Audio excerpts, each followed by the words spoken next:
आखिर काम हो ही गया। अब जैसा मैंने सोचा है ये उसके पास पहुंचना चाहिए बस।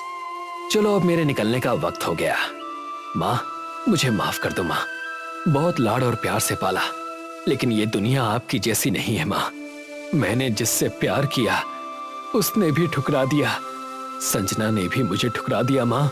ये दुनिया कायर है, कठोर है, लेकिन अब वक्त आ गया है मेरे पुनर्जन्म का, मेरे बदले का। संजना तुमने मेरे साथ जो कुछ भी किया वो अच्छा नहीं किया। आज मैं ये कदम तुम्हारी वजह से ही उठा रहा हूं, लेकिन तुम भुगतोगी, तुम इसका अंजाम भुगतोगी।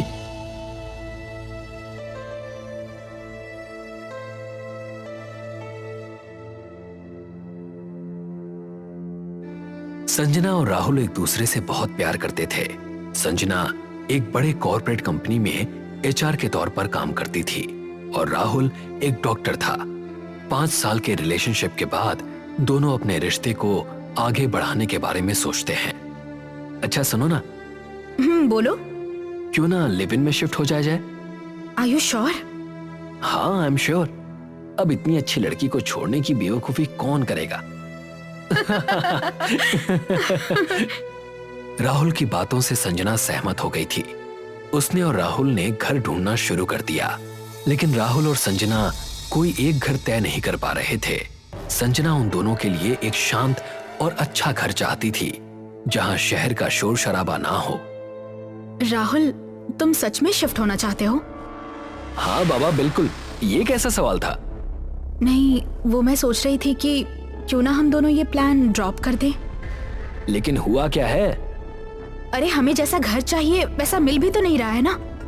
हाँ फिलहाल तो नहीं, लेकिन हमारे पास टाइम है, हम ढूंढ लेंगे संजना। मुझे नहीं लगता ऐसा।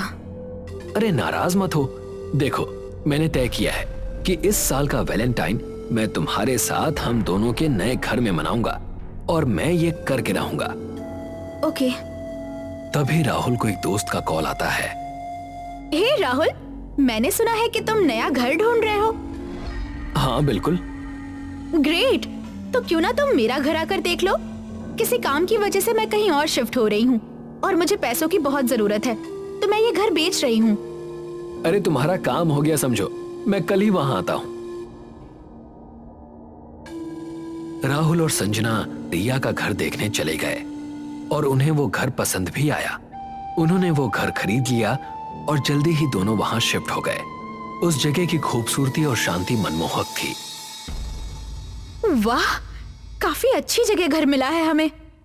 आखिर ढूंढा किसने है? अरे यार, तुमने ही ढूंढा बस। राहुल और संजना एक दूसरे से बातें कर रहे थे कि तभी दरवाजे पर दस्तक हुई। दोनों चौंक जाते हैं कि इतनी रात गए भला कौन हो सकता है।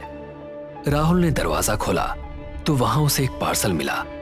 संजना उस पर अपना नाम लिखा देखकर उसे उत्सुकता से उठा लेती है, लेकिन अजीब बात यह थी कि उस पार्सल पर भेजने वाले का कोई नाम या पता नहीं था। अजीब बात है, ये किसने भेजा होगा? जरूर कोई तुम्हारा चाहने वाला होगा। कुछ भी। एनीवेज, खोलकर देखते हैं। राहुल और संजना मिलकर पार्सल खोलते हैं।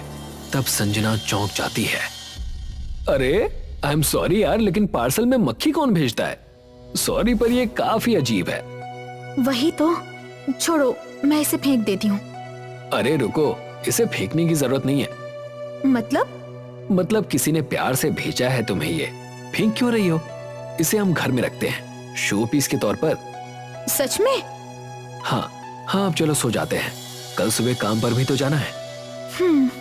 रात का तीसरा पहर था। राहुल और संजना गहरी नींद में थे। घर के बाहर घना अंधकार छाया हुआ था। संजना अपने बिस्तर पर सुकून से सोई हुई थी कि तभी उसे अपने कान के पास एक अजीब भनभनाहट सुनाई दी। आधी नींद में उसने हाथ से कुछ उड़ाने की कोशिश की, लेकिन वो आवाज और तेज होती गई। अरे यार, क्या मुसीबत है। अचानक उसे अपने गाल पर एक हल्की चुभन महसूस हुई। घबराकर उसने आंख खोली और देखा कि ये मक्खी यहाँ क्या कर रही है? ये बॉटल टूट कैसे गई? लगता है हवा से जोर से नीचे गिरकर टूट गई। संजना उस टूटे बॉटल के टुकड़े उठाने लगी। तभी उसे महसूस हुआ कि कमरे में वो और राहुल अकेली नहीं है। उसका दिल जोर जोर से धड़कने लगा। अचानक उसे लगा कि कोई पीछे से उसकी तरफ आ रहा है। वो टूटी हुई बोतल का टुकड़ा उठाती है और हमला करने के लिए पीछे मुड़ती है। नहीं, रुको। राहुल, तुम? हाँ, मैं। और ये तुम क्या कर रही हो? तुम मुझ पर हमला करने वाली थी? नहीं, वो मुझे लगा कि कोई मेरे पीछे खड़ा है और मेरे पास आ रहा है। क्या? ये कैसे हो सकता है? यहाँ पर तो सिर्फ तुम और मैं हूँ। नहीं राहुल, मुझे सच में कुछ महसूस हुआ, इसलिए मैंने ये किया। और देखो, ये बोतल टूट गई अचानक। और वो मक्खी, अरे मक्खी कहाँ चली गई? संजना, तुम ठीक तो हो ना? हाँ राहुल, मैंने कहा ना यहाँ कोई। श्श, देखो बहुत रात हो चुकी है। मुझे लगता है तुम्हें वहम हुआ होगा। और रही बात मक्खी की, तो वो गई होगी कहीं, क्या फर्क पड़ता है। चलो सो जाते हैं। राहुल और संजना चुपचाप सो जाते हैं। दूसरे दिन संजना दिन भर के काम के बाद घर लौटी तो दरवाजा हल्का सा खुला हुआ था। अंदर खूब अंधेरा था। सिर्फ हल्की मोमबत्तियों की टिमटिमाती लौ दिखाई दे रही थी और टेबल पर एक केक रखा हुआ था। संजना कुछ करती कि उसके पहले ही happy valentine's day Sanjana. Rahul, ये सब तुमने किया है? बिल्कुल, वो भी सिर्फ तुम्हारे लिए। So sweet of you Rahul. चलो अब केक कट करें। सिर्फ मैं अकेले? आओ हम दोनों साथ मिलकर केक कट करते हैं। नहीं, रहने दो संजना, तुम ही केक कट करो। वो क्या है ना, मैं तुम्हारे सामने आ गया तो तुम्हें। ऐसे क्यों बात कर रहे हो?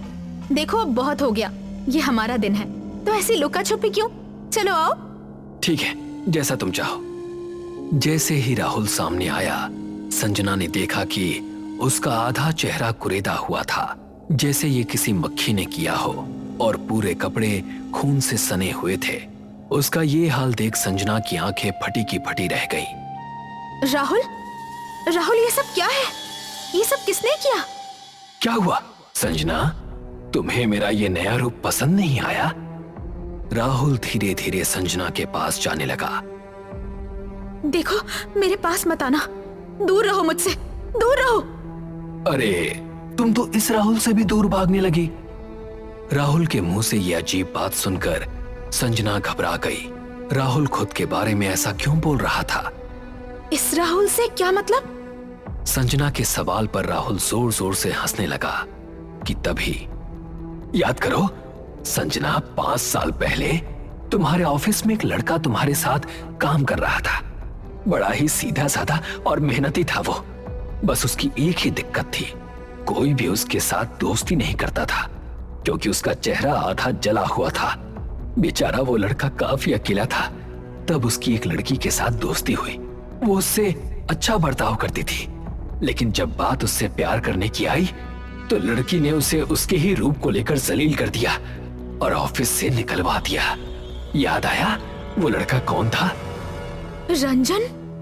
हाँ, रंजन। जानती हो, उस लड़के ने उस जिल्लत की वजह से अपनी जान दे दी और अपना भविष्य खत्म कर लिया। क्या? नहीं, ऐसा कैसे हो सकता है? और ये सब तुम्हें कैसे पता? क्योंकि मैं राहुल नहीं, तुम्हारा रंजन हूँ संजना। क्या? राहुल की इस बात से संजना चौंक गई। उसने देखा कि राहुल ने रंजन का रूप ले लिया था। इसी रूप को तुमने नकारा था ना? अब देखो मैं तुम्हारी क्या हालत करता हूँ। नहीं, तुम ऐसा नहीं कर सकते, क्योंकि तुम मर चुके हो। तुम नहीं कर सकते ऐसा। नहीं, मैं ये कर सकता हूँ। तुम्हें बर्बाद करना ही मेरा लक्ष्य है। और रही बात मेरे वापस आने की, तो तुम्हें याद है तुम्हारे लिए एक अनजान पार्सल आया था, एक कांच की बोतल जिसमें कुछ कैद था। उस चीज ने तुम्हारी रात की नींद उड़ा दी। बेचारी संजना कुछ समझ पाती कि इससे पहले ही खिड़कियों से मक्खियों का झुंड कमरे में घुस गया और उस झुंड ने संजना पर हमला कर दिया। संजना तड़पने लगी। तभी कुछ मोमबत्तियां नीचे गिर गईं और पूरे घर में आग लग गई। बचाओ, बचाओ, मुझे माफ कर दो रंजन, मुझे माफ कर दो। संजना की हालत पर रंजन जोर जोर से हंसने लगा और संजना के साथ राहुल के शरीर को भी उसने आग के हवाले कर दिया।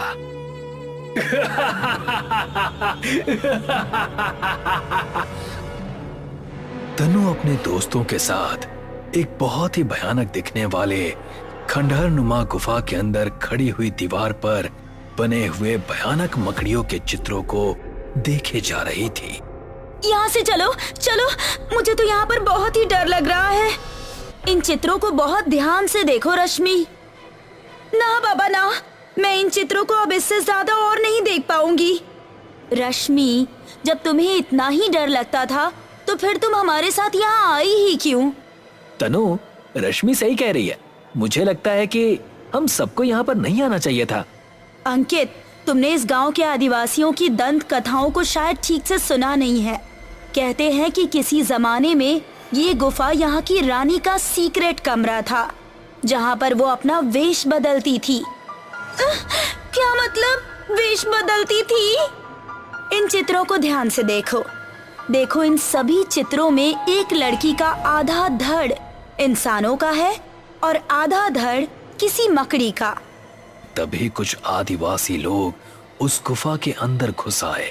एक व्यक्ति क्रोधित होकर उन तीनों की ओर देखकर बोला, तुम तीनों को अंदर आने से मना किया था ना, फिर तुम तीनों अंदर किससे पूछ कर आए? क्यों? क्या ये तुम्हारी प्राइवेट प्रॉपर्टी है? देखिए, हमारे सामने अंग्रेजी झाड़ने की कोई जरूरत नहीं है। तुम शहरी लोग नहीं समझते।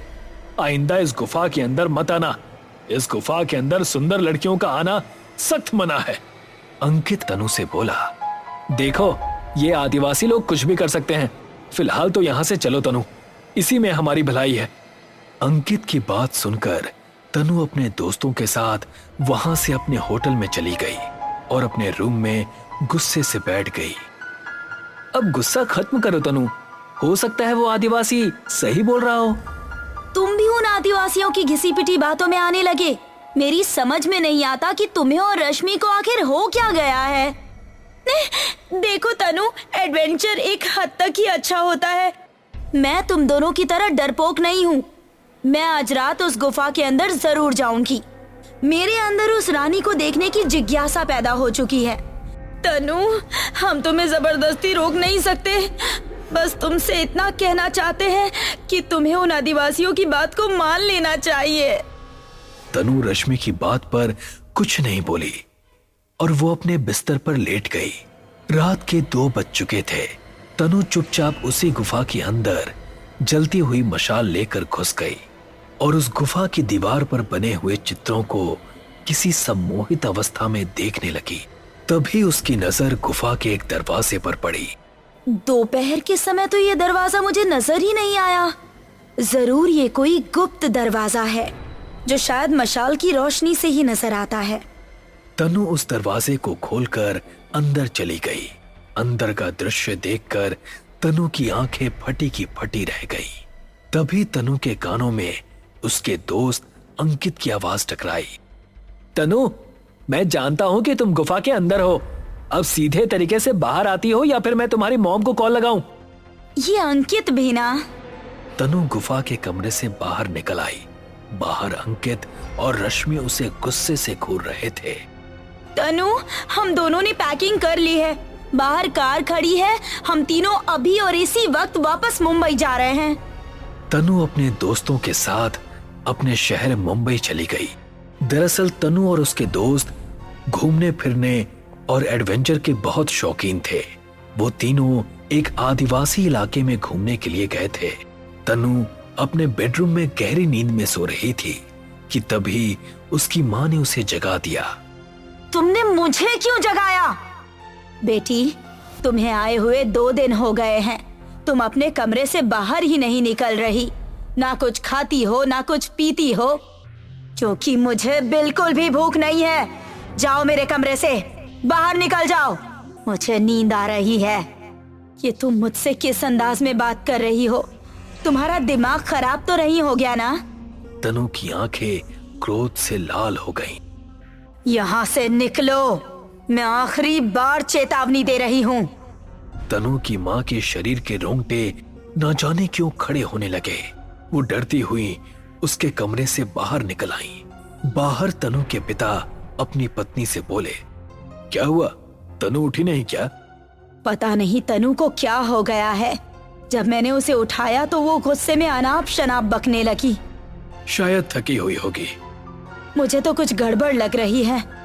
अगर ऐसी बात है तो मैं जाकर उसे उठाता हूँ। नहीं, तुम उसके कमरे में मत जाना। हद कर रही हो तुम भी, वो मेरी बेटी है। इतना बोलकर तनु के पिता तेज कदमों से तनु के कमरे में घुस गए, मगर सामने का दृश्य देखकर उनकी आंखें दहशत से फटी की फटी रह गईं। उनके सामने एक बहुत बड़े आकार की मकड़ी खड़ी थी जो उन्हें घूर रही थी। कौन हो तुम? मकड़ी, मौत की मकड़ी। इतना कहते ही वो मकड़ी तनु के पिता के पास आ गई और उनकी गर्दन दबोच ली। तनु के पिता की चीख निकल गई। अपने पति की चीख सुनकर तनु की मां दौड़ती हुई कमरे की ओर आ गई, मगर सामने का दृश्य देखकर वो भी बुरी तरह से चीखती हुई वहां से भाग गई और वो वहां से भागती हुई सीधे अंकित के घर पर पहुंची। क्या हुआ आंटी, आप इतनी घबराई हुई क्यों? तुम सब कहाँ गए थे? क्या मतलब हम कहाँ गए थे? आज सुबह जब मैं तनु को उठाने के लिए उसके कमरे में गई तो उसने मुझसे बड़ी ही बदतमीजी से बात की। लग ही नहीं रहा है कि वो मेरी बेटी है। जब मेरे पति उसे उठाने के लिए गए तो मुझे उनकी चीख सुनाई दी। चीख सुनाई दी? मैं आपकी बात का मतलब नहीं समझा। जब मैं कमरे के अंदर गई तो मैंने देखा कि तनु का आधा शरीर मकड़ी का था और आधा तनु का, और मेरी पति की सफेद पड़ चुकी लाश फर्श पर पड़ी हुई थी। आपको कोई गलतफहमी हुई होगी आंटी। चलिए मेरे साथ चलिए, मैं अभी आपकी सारी गलतफहमी दूर कर देता हूँ। अंकित तनु की माँ को लेकर घर से बाहर आ गया। बाहर उसे रश्मि मिल गई। अच्छा हुआ तुम मुझे घर पर मिल गए अंकित। मैं तुमसे मिलने के लिए ही आ रही थी। तनु 2 दिन से फोन ही नहीं उठा रही है। मैं आंटी के साथ उनके घर पर ही जा रहा हूँ, तुम भी चलो। अंकित ने उन दोनों को अपनी कार में बिठाया और कुछ देर में तनु के घर पर आ गए। उन दोनों ने देखा कि तनु डाइनिंग टेबल पर बैठी हुई आराम से नाश्ता कर रही थी। आंटी, आप तो कुछ और ही कह रही थी, मगर सामने का मंजर तो कुछ और ही बता रहा है। मैं जो कुछ भी कह रही थी सच कह रही थी बेटा, मेरा विश्वास करो। यहाँ क्या हो रहा है, कोई मुझे कुछ बताएगा? अंकित रश्मि को सारी घटना बताते हुए बोला। अब तुम बताओ रश्मि, इन सबको तुम क्या कहोगी? मैं कहूँगी, मुझे लगता है कि शायद ये आंटी का कोई वहम होगा। तभी तनु के पिता किचन से निकलकर अपनी पत्नी के सामने आकर खड़े हो गए। तुम कहाँ चली गई थी? आप तो। तभी तनु अपनी दोस्त रश्मि से बोली, तुझे मुझसे मिलने की 2 दिन बाद याद आई, और तू भी तो मेरा फोन नहीं उठा रही थी। चल मेरे कमरे में, मुझे तुम्हें कुछ बहुत जरूरी बातें बतानी हैं। तनु रश्मि को अपने कमरे के अंदर ले गई, मगर कुछ ही देर में रश्मि की भयानक चीख अंकित और तनु की माँ के कानों में टकराई। वो दोनों दौड़ते हुए जैसे ही तनु के कमरे में गए तो उनके सामने रश्मि की लाश पड़ी हुई थी और तनु मकड़ी के रूप में परिवर्तित हो चुकी थी। आंटी, आप सही कह रही थी, यहाँ तो बहुत भारी गड़बड़ है। तभी तनु के पिता ने अपनी पत्नी का गला पीछे से आकर कसकर पकड़ लिया। अब तुम दोनों यहाँ से जिंदा बचकर नहीं जा सकते। तभी सफेद पड़ चुकी रश्मि अचानक उठकर बैठ गई और अंकित को घूरने लगी। मैं जिसका खून पी लेती हूँ वो मेरा गुलाम बन जाता है। अब सिर्फ तू ही बचा है। तेरा खून पीने के बाद सारे संसार को मैं गुलाम बनाकर मकड़ी के रूप में परिवर्तित कर दूंगी। तभी तनु की माँ चीखते हुए बोली, यहाँ से भाग जाओ बेटा, वरना ये सब तुम्हें मार डालेंगे। अंकित वहां से दौड़ते हुए बाहर निकल गया और अपनी कार लेकर सीधे कुछ घंटे बाद उस आदिवासी इलाके में पहुंच गया जहां पर अच्छी खासी भीड़ जमा थी। एक आदिवासी व्यक्ति अंकित के पास आकर बोला, तुम शहरी लोगों ने बहुत बड़ी गड़बड़ कर दी है। वो मौत की मकड़ी आजाद हो गई, मुझे पता है, और उसने मेरी आंखों के सामने मेरी दोस्त रश्मि की जान ले ली। चलो मेरे साथ उसी गुफा में। अंकित उस आदिवासी व्यक्ति के साथ गुफा के अंदर चला गया जहां पर एक आदिवासी तांत्रिक उस खुले हुए कमरे को घूरे जा रहा था। आदिवासी तांत्रिक अंकित से बोला, इस कमरे को देख रहे हो? कहते हैं कि वो एक राजा की पत्नी थी जो रात के समय शैतान की पूजा किया करती थी, और एक रात शैतान ने उसके सामने शर्त रखी कि वो आधी मकड़ी और आधी इंसान के रूप में ही अमर रह सकती है, मगर उसे उसके लिए कुछ लोगों का खून पीना पड़ेगा। अमर जीवन पाने के लिए पागल हो चुकी रानी निर्दोष लोगों का खून पीने लगी। इस बात से तंग आकर एक तांत्रिक ने अपने मंत्रों की शक्ति से उसे इसी गुफा के अंदर कैद कर दिया था, जिसे तुम्हारी मूर्ख दोस्त ने खोल दिया। तुम्हारी दोस्त तो उसी समय मर चुकी थी जिस समय वो इस गुफा के कमरे में गई थी। ये आप कैसी बातें कर रहे हैं? अगर तनु मर चुकी है तो फिर हमारे साथ कौन है? मौत की मकड़ी, उसकी आत्मा तनु के शरीर के अंदर है। उसे तुरंत पकड़कर इसी कमरे में दोबारा बंद करना होगा। चलो मेरे साथ। अंकित उस आदिवासी तांत्रिक को तनु के घर पर ले गया। उस तांत्रिक के घर में घुसते ही मकड़ी के रूप में परिवर्तित हो चुकी भयानक तनु दहाड़ उठी। तनु के पिता और उसकी मां रश्मि दौड़ते हुए अंकित के सामने आकर खड़े हो गए। उन सब ने अंकित का गला कसकर पकड़ लिया। अचानक उस तांत्रिक ने अपने थैले से एक बहुत बड़ा अभिमंत्रित मकड़ी का जाला निकाल लिया और भयानक तनु के ऊपर फेंक दिया,